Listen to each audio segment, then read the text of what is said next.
चलिए देखा जाए क्वेश्चन नंबर 4 फ्रॉम एक्सरसाइज 4.3। क्या बोला गया, is the following situation possible. क्या बोला गया है कि क्या ये सिचुएशन जो गिवन है वो पॉसिबल है।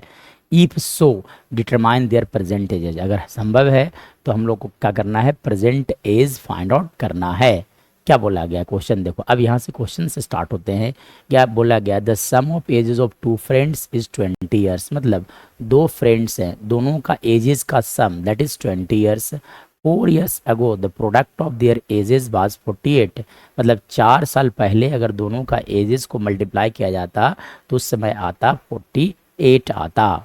चलो अब देखा जाए कि क्या ये संभव है या नहीं है। चलिए तो कैसे किया जाएगा सर, तो देखो सबसे पहली बात आप फाइंड आउट है ना, let the age of first friend of first friend. देखो दो दो फ्रेंड है इसलिए हमने फर्स्ट फ्रेंड को कंसिडर कर लिया, दैट इज एक्स ईयर है ना।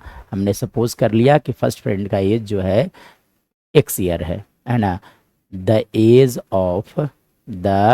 एज ऑफ सेकेंड फ्रेंड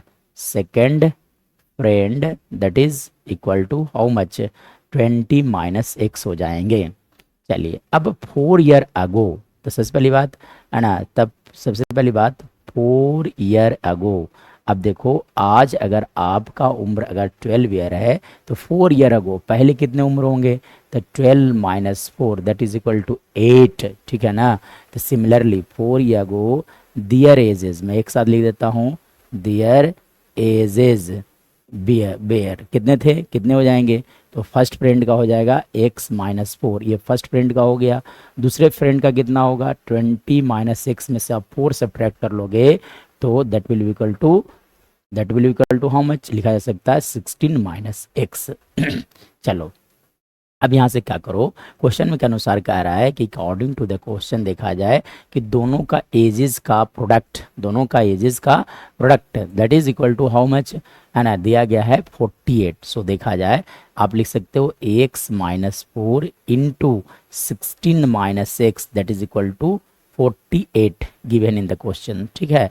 चलिए अब देखा जाए क्या ये संभव है। चलो अब इसके देखो, इसके बाद मल्टीप्लाई कर लो, क्वाड्रेटिक इक्वेशन सबसे पहले बना लो। तो 16x, ठीक है, आप x से मल्टीप्लाई करोगे that will equal to minus X square.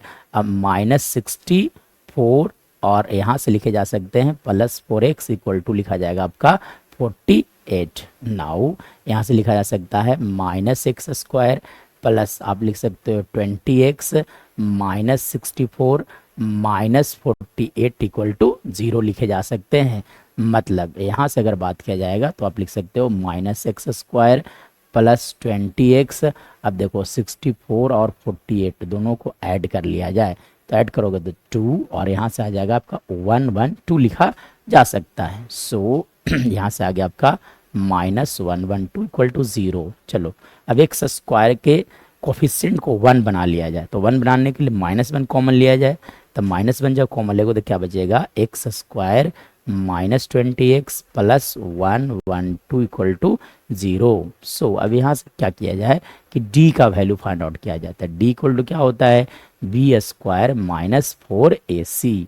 अब देखो बी स्क्वायर मतलब -20 का स्क्वायर माइनस 4a, ए कितने हो गए 1, c कितने हैं 112, 20 का square that is equal to 400 और यहाँ से जब आप मल्टीप्लाई करोगे तो आएगा 448, यानी कि d का वैल्यू आ गया -48। अब देखो d का वैल्यू आ गया लेस देन 0 और यदि d का वैल्यू लेस देन 0 होगा तो इसका मतलब रूट एग्जिस्ट नहीं करता है, रूट एग्जिस्ट नहीं करता। जब रूट एग्जिस्ट नहीं करता है इसलिए कहा जा सकता है कि this situation is not possible. So we can write from here कि नॉट पॉसिबल। क्या लिखा जा सकता है ना, our answer will be no, this situation is not possible. So no, our answer is no, it is not possible.